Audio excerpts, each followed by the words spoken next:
Welcome, welcome, welcome to our webinar, Scaling Secondary SPED to Change Their Trajectory.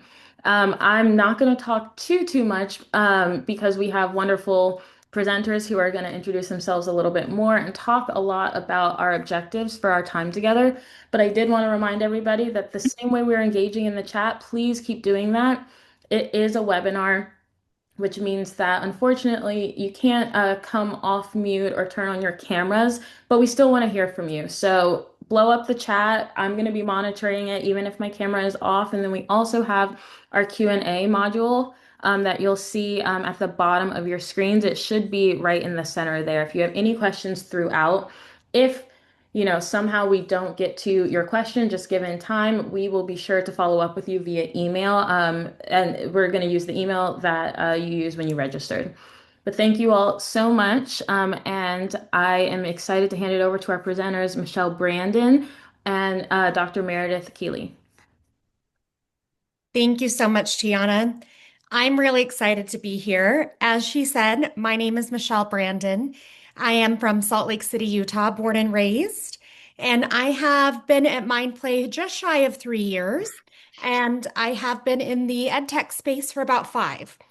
I am a product expert, if you will, here at MindPlay. I sit on the product team.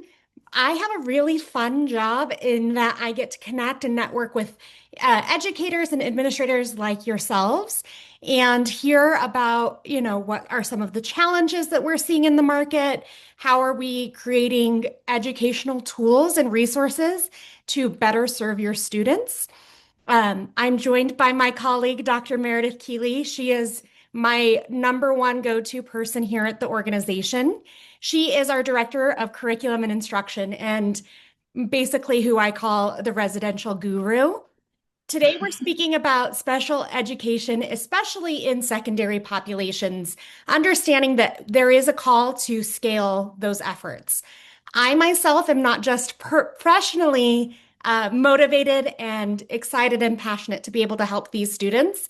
My daughter is a 14-year-old, so a high school student, a freshman, and she was diagnosed with being on the autism spectrum when she was 5 years old. So I feel like the SPED world has been my rodeo for the last, I'm going to be put on the spot, probably 10 years if my math is mathing. And when she started at the beginning, I was really scared because I knew she did not know what I had found out our phonemic awareness and phonics skills. She didn't know letters. She didn't know letter sounds. And that's really scary as a parent. And also now from this lens as, an ed tech specialist to understand how relevant that need is. And I know that that's a passion that I share with, Dr. Keeley as well. I'm going to give her a few minutes just to introduce herself and how she acclimated into the world of reading intervention. So Dr. Keeley, please feel free to take it over from here. Thank you, Michelle. It's nice to have you all here. I'll be brief. I'll tell you a little bit about my experience. I worked as a special education cross-categorical teacher for K-5 for about 20 years. I also taught at the local community college, and it was at that time that I decided to continue my education, and I chose to minor in higher ed so that I could pursue my passion for working with adult learners.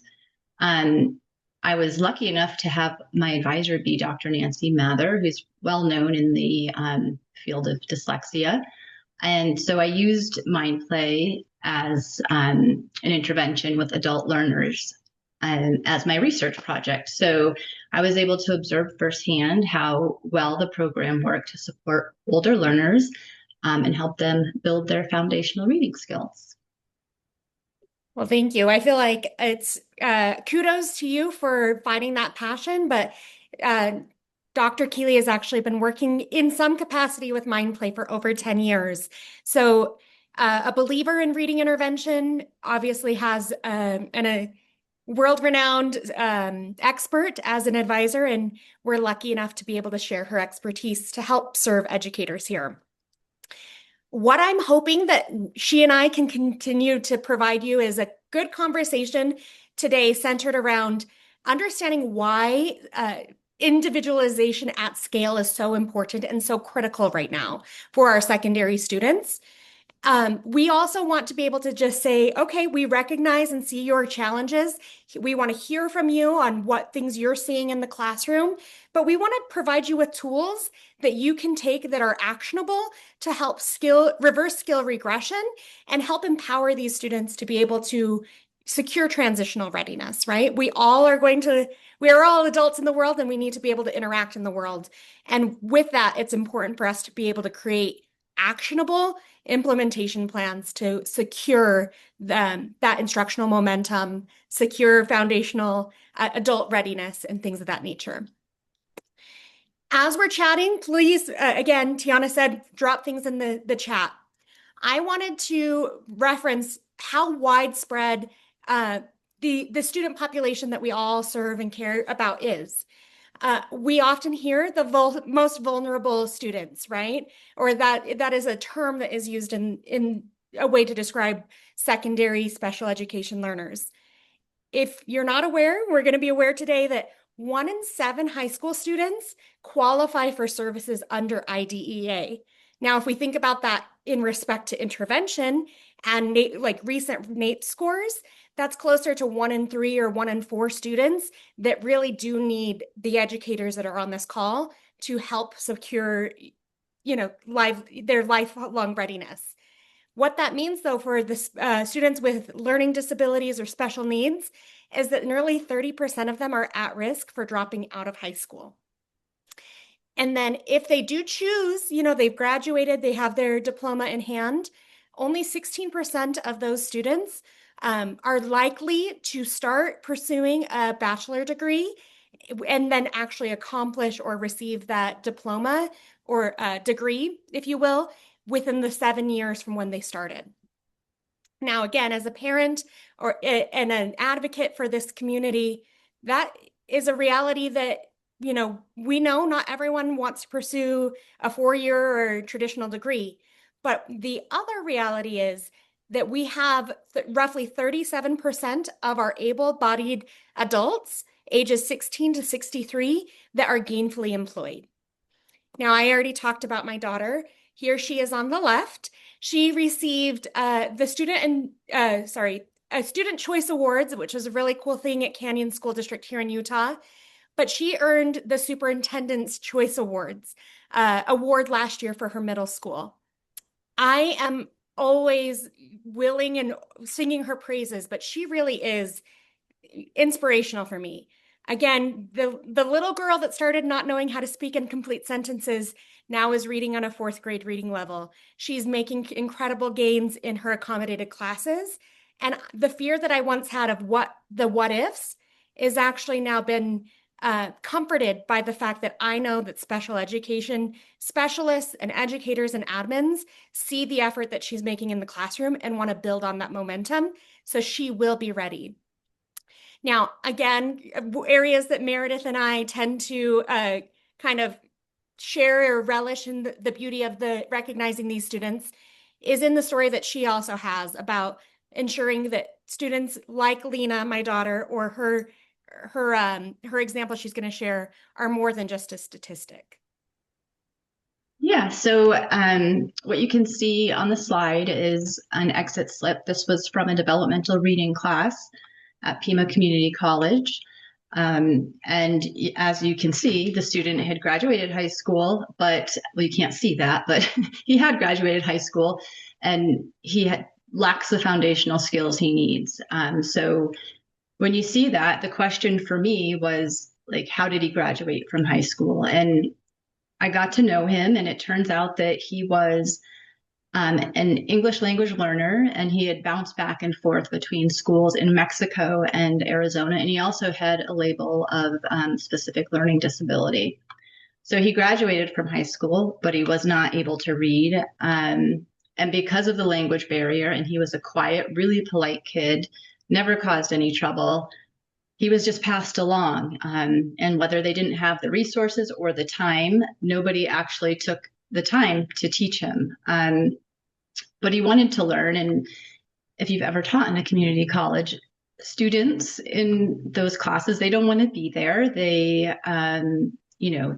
they're smart and and people don't see that, right? They just were given a disservice. So, but he was right up front, ready to learn. And that's grit, right? When the system fails you for 12 years and you still show up and you still want to learn.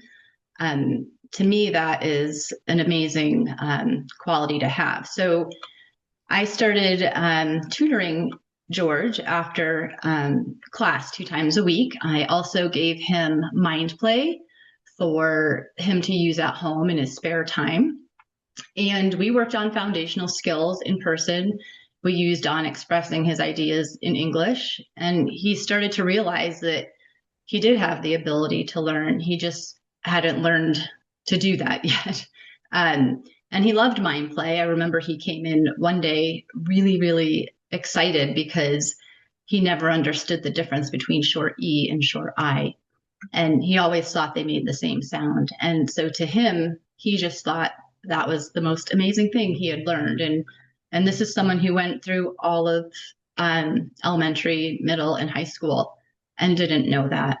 So I feel like we're the last line of defense in high school, in middle school, in community college, when we come across a student like George, someone who's been passed over, ignored, or labeled. It's our job to teach them and remind them that they are smart enough to be able to learn and that they can gain the skills they need to be successful. So we want to bridge that gap and show them that their reading struggles don't define their intelligence. I love that story. I find George very inspirational. I know that everyone has, a George in their life or a Lena in their life, but we understand that there are systematic barriers to be able to support students. So I'm going to go ahead and launch a poll here. Oops. And so the question that we have are, in addition to time constraints, what other external factors do you typically see are the hardest to close when it comes to your secondary students? Is it shifting standards, testing pressures, conflicting policy and direction, budget cuts and resource scarcity, or if it's something else, please feel free to put that in the chat. We'll keep this chat open for probably a minute or so.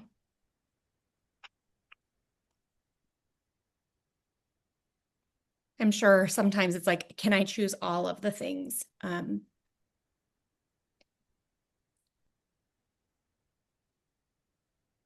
Testing pressure for people in the chat, scheduling. Yeah. Middle and high school are different ball games when it comes to that. We'll keep it open for about 15 more seconds. All right, we're seeing a lot on the testing pressure and understandably so about budget cuts and resource scarcity. I'm going to go ahead and end the poll here and share results to everyone. But what we're seeing is the majority of everyone, 48% of everyone was said that really is the testing pressure coming in second to budget constraints. Somebody else is saying even elementary, grade level material is becoming more widespread. I'll stop that there. I'm going to turn it back to Meredith really to talk about, some of our more pressing challenges, curriculum standards and testing and accountability. Yeah, so I guess in high school, the shift to the science of reading doesn't affect you directly as a middle and high school teacher, but I think the result of what's happening before they get to middle and high school does affect you. With the shift to the science of reading, teachers don't necessarily have the resources they need. They don't have the professional development that they need. And so oftentimes we find that it's difficult to implement in the classroom, especially because students are at so many different levels. And the pace is so fast, right? The students have to learn so much in such a short amount of time. And it's hard to keep all of the students in that space, in that same space. So definitely can be difficult to juggle. And in terms of testing and And accountability, I think as you all know, your time has to be focused on test prep. And there's no time for like individualized instruction or any project-based learning. And so, all of these things that we know are also important besides testing, there isn't time to do them. The other piece of it in terms of our special education students is the accommodations. I was telling Michelle earlier today that when I first started teaching, which was a long time ago, we could read the reading portion of the test because we were wanting to know what they understood and comprehended.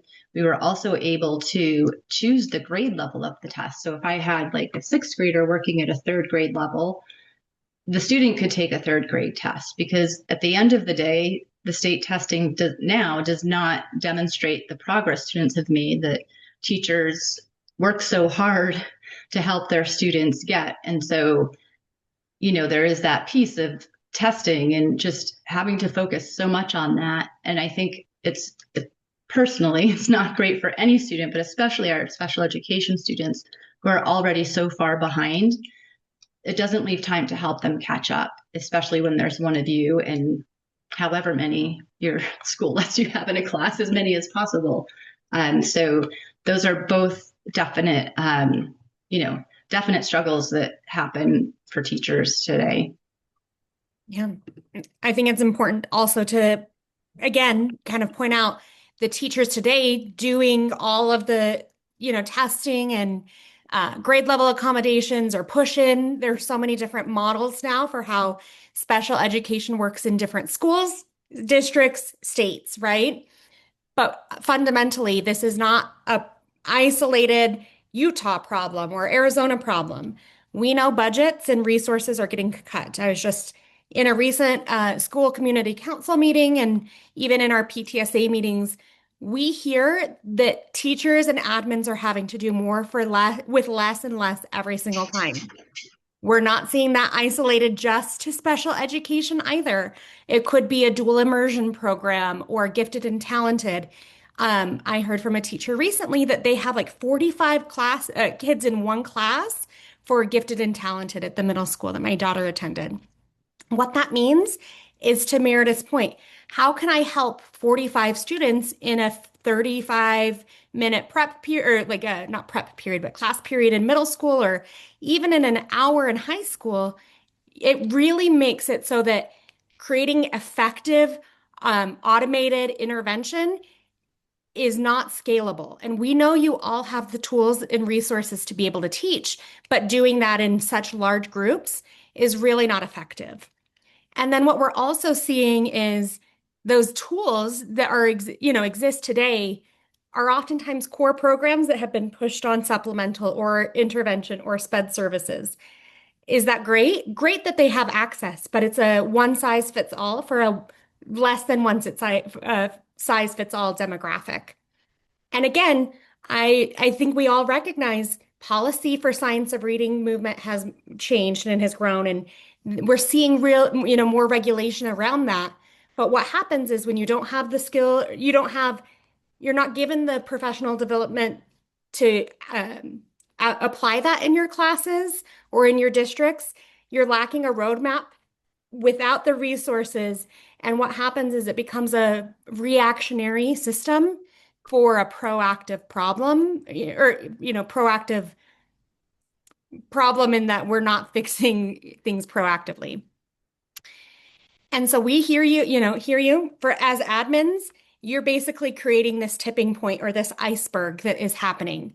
You have non-specialized tools that are failing to meet maybe foundational level, but how do we build towards academic rigor? Data that's provided, whether it be state testing or other programs, leaves your data story fragmented and unreliable at times. And then with that, either the tools that you have in place or the implementation that you've been provided ends up being really high friction. It's costly. It's costly in that it's not just financial implications, right? That you are responsible for reporting on, but then you're not making those academic goals. And what happens is it really, all of that creates the perfect storm.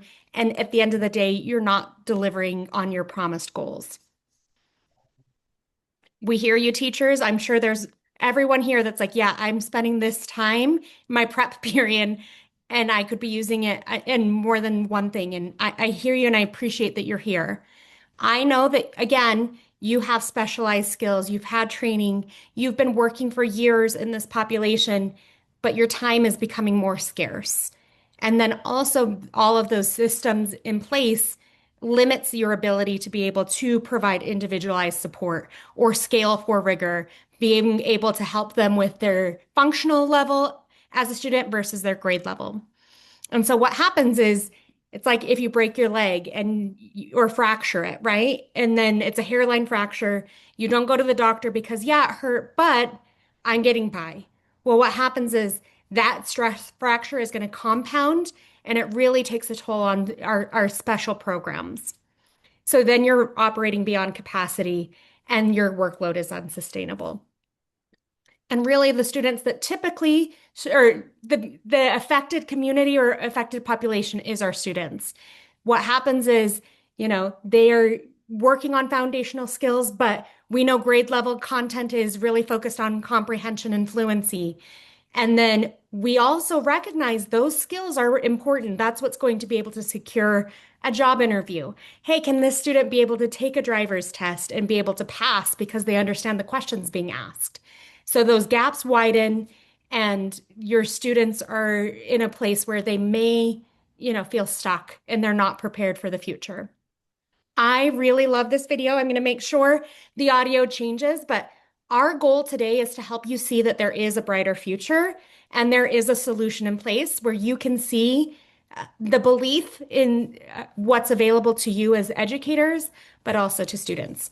So let me know if I could get a thumbs up or any. For MindPlay, I thought reading was fun, but sometimes a bit of a chore. I didn't know what relative pronouns were or a simple subject, but I know what they are now, so that's good. I used to think reading was really challenging for me, especially when I started learning English, because English is not my first language. It was very challenging because of the words. It's probably one of the only programs we have that's not advertised as leveled, I should say. So if I have a student that's on, we'll say like a level 1, a non-reader, and he's sitting next to a student that's, one of my higher students that would be a level 20, they don't know. They look at their computers and they don't know that they're so much lower or they don't know they're so much higher. So they just, that motivation, it keeps him going. In the future, I want to be a firefighter. I want to be a nurse. I want to be a social worker. I would want my students, number one, to be confident in whatever it is that they attempt to do. Number two, become fluent readers. And number three, just have that perseverance. There's a lot to gain and nothing to lose. I love that. From hearing the educators, but really the students, right? I love how aspirational their goals are, but they're not out of reach. To be a social worker, to be a firefighter. Again, I want to be able to provide those opportunities. And I think an important part of it is rewriting that narrative. We think it's kind of a 3-step process. Now, that's not necessarily, it's more expansive than that, right? 3 steps and you're done. But within those 3 steps, there's a lot of work. But priorities meaning that we know there's a lot of resources for early intervention. Early intervention is key. But to Meredith's point, or Dr. Keeley's point, if George had had somebody that would have helped him in middle school or helped him in high school, how much greater would his growth have been, or what opportunities would he have had? Focusing on life readiness within our control, right? Every person has the ability to be successful. Honing in on what success looks like.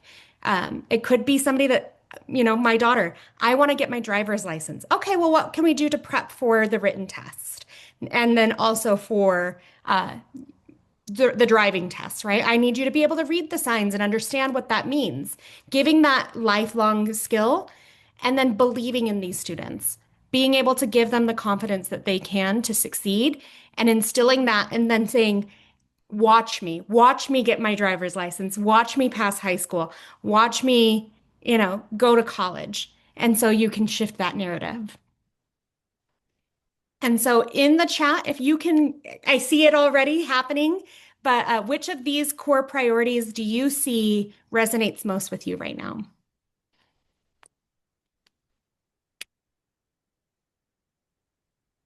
I'm seeing patience and praise, support. Feel free to keep answering. Life readiness. I think that's kind of where I'm at right now, instilling confidence. Everyone's capable of being confident and having skills to succeed. Love that. Love the chat going. Now, again, we've focused on what some of the challenges are, but we want to be able to help you pivot to focus on what we can change. We believe there are, again, 3 things that we can do today or start of the first of, the part of the year. We're getting ready to start, what is it? I'm thinking the resolutions. I was thinking January reset, but in January, what can we do to start the second or the new year strong? We know you all deserve to be able to provide individualization at scale for your students. We know you should be able to help build real world comprehension, help with lifelong readiness. And then we also recognize engagement, getting those kids involved, ready and able, and willing to do the work, because we know it is a lot of hard work when you're a 12th grader and you're reading at a 4th grade level. Something fundamentally needs to shift to be able to help those students achieve that success, what that success looks like. With MindPlay, especially in that secondary SPED population, we believe in this foundational skills profile. Bernard is not real in that's not his name, but Bernard is a real person, and Bernard has really high quality or, foundational comprehension and fluency skills. They have really good spelling, but they do need help with grammar and phonics. And we know that we can harness what they're good at, but also help them build up those skills where they might be lacking those other foundational skills. We have implemented a new thing, and I realize I covered it up, about intervention intensity, right? Am I in a self-contained class? Do I need to make sure that my kids are working with me? I have that class 3 times a week, and 30 minutes of those periods are going to be spent using a coach that can help build those foundational skills. Do I want to have them exposed to real world text and be able to answer comprehension questions? So we can build or scale your intervention model to be able to support your students. And then we also want to celebrate progress, right? This student has completed 35 lessons. Now, this is year to date. So again, real student, anonymized, but you can see they've spent an hour and 32 minutes in phonics. If I looked at other, areas they were working on, I could see that what their errors are. I could then utilize my time more effectively in small groups or conferencing with those students. So we want to give you those tools to build foundational skills as well as higher rigor academic skills, but at a scale that is easy for you in your classrooms. Again, real world comprehension matters. We believe that students should be practicing their fluency skills on a daily basis. So when they log into Coach, we ask that they have a daily goal of hitting 1 completed story in our fluency module daily. And so these are just some really fun ways, like, hey, practice fluency. It's going to make it really inviting and fun. I absolutely love the reimagined reading studio. Our graphic artists and our product team is amazing in that we've brought some characters into life. So these biome themes are new. We want to be able to help students. So as they're making errors in fluency, they'll either go through silent reading activities. They'll have to answer some comprehension questions. If they're struggling making predictions, recalling details, understanding setting, again, you can conference with them, but we also want to provide remedial lessons or understanding comprehension lessons or a module surrounding that. And then again, We're always looking at adding things into our library to also support students while they're reading. And so we have the ability to add in these in-text accommodations. So as they hover over the word brought, it will give them that auditory cue of how to pronounce the word. It's going to go ahead and give them a definition and then also some synonyms as well. So we want to be able to harness that. We're really excited this spring. We're also adding in a writing module as well that will support our fluency. Anything that you want to add there, Meredith, especially as it relates to secondary students? Yeah, I mean, I think the great thing about the fluency and comprehension, as Michelle was saying, you can see the errors there, but because our program adapts to the students are only going to get comprehension in areas that they're struggling. So it's not, it's going to go through the program will calculate how many times they get a certain question stem type incorrect, and then they'll receive the instruction. So if a student can identify main idea just fine, they're not going to get that instruction. So I think, again, with our older students, we don't want to spend time on every single thing that's in, every single thing that's in a curriculum. We only want to spend the time on the things that they're struggling. So I think that's really important for our special education students. And the in-text support, again, like it's just easy. I mean, there's ways to look things up on their phone or somewhere else, but it's just nice to have it in the program. Yeah, I love that. The remediation and the differentiation, right? I need repeated practice or I need repeated instruction. A lot of other programs, it's just, I'm going to teach you one way and then move on. Or I'm not even going to teach you, we're just going to practice. Where MindPlay is really different in that way. And then I think this is Tilly. Tilly is our new mascot in program.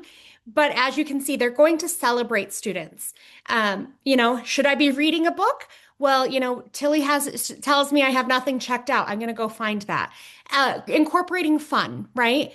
We know, again, the coach lessons or reading a book. You heard it from that student at Bridgeport. Sometimes it's boring unless you're good at it, right? Or even when you're good at it, do you want to do it? But how do we entice that and celebrate you along the way? We're going to support you and encourage you when you are in progress or in practice, like fluency practice right here. I've completed my activity. And then even like 3 in a row, you see that element of fun that gives you that motivation. And we know teachers are great cheerleaders and supporters, but we want to be able to provide in real time positive reinforcement. And then we'll be introducing badges within the studio. So this is a little tease to that coming into the product in the spring as well. But keeping students motivated is really important. So we believe the product, has that opportunity to do so. I just want to share, we believe every digital tool should be able to give you something and give you measurable growth, helping you provide confidence for your students. These, again, are real examples of students using the program anonymized. So we have at the top a SPED classroom that contains 9th and 10th graders. Again, their starting level was critical, right? We recognize that they might not be reading at a 9th or 10th grade level, but in just 15 hours, again, year to date, so from August to now, 15 hours, they have mastered 51 lessons collectively, and we're seeing an increase of gains in reading level, 3.6, phenomenal. Another class in California, we were able to see average growth. We just did the math on it right before the call of 0.69 years worth of growth. And on average across all of the classes in that district, 6.5 hours. You think about what could you do as an educator next semester if you were to be able to implement these at scale. You can accomplish a lot, and it can be as rigorous, if you want to have it every day in your class for 30 minutes, depending on your class level, you can. We also recognize, again, push in that you can do it in independent time. I know that my daughter has I don't even remember what it's called, but basically academic prep period. I think that's actually what it is. It's app. And then she would be able to work on that in class during app, and I would be able to see incredible growth within that time. And it's going to be tailored to each individual student. So with that being said, before we move into the Q&A, we do want to just let you know that we do have promotional pricing. We want you to get started on MindPlay, January 5th or soon thereafter, knowing that you have access to be able to make a real impact in just a few short months before the end of the school year. We're going to open it up. We have about 10 minutes or more than that, probably 10, 15 minutes for questions, but I'll leave it to Tiana to do so. Well, and I did want to add really quick to what Michelle just said about this offer. If you are interested in it, we do encourage you to reach out to your rep. If you are here and you don't currently work with MindPlay, but you're interested, then you can also reach out. Just go to our website on our contact page. I'm going to throw that also in the chat, but we just want to make sure that if you're interested, you know who to go to. When in doubt, email someone with an @mindplay.com email address and we'll get you where you need to go. But and if you have questions about who your rep is, you can also ask us here on this call or in the chat.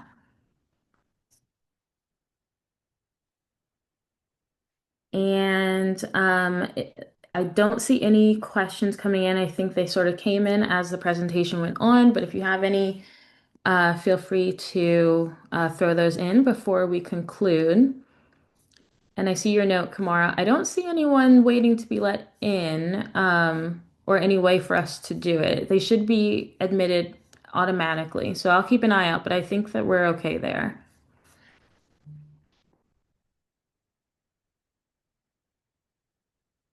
And while I wait for any other questions, a few housekeeping things. In the coming days, weeks, you'll still get communication from us with the recording from this, reminders about that offer that Michelle just mentioned. Again, you'll also probably get communication from your particular sales rep about it as well. But we also have some resources that we think will really help level up your second semester regardless. So keep an eye on email, and know that we're here for you, year round. So I'm not seeing anything in the Q&A, so I think we are good to conclude. We'll be in touch. And if we don't talk to you before the end of the year, we just want to say happy holidays, happy new year, and we're really excited for what 2026, the next semester, and every year to come is going to bring. Thank you all so, so much. Yes, happy holidays. Stay warm if you're in a cold part of the country. Stay warm. All right, bye.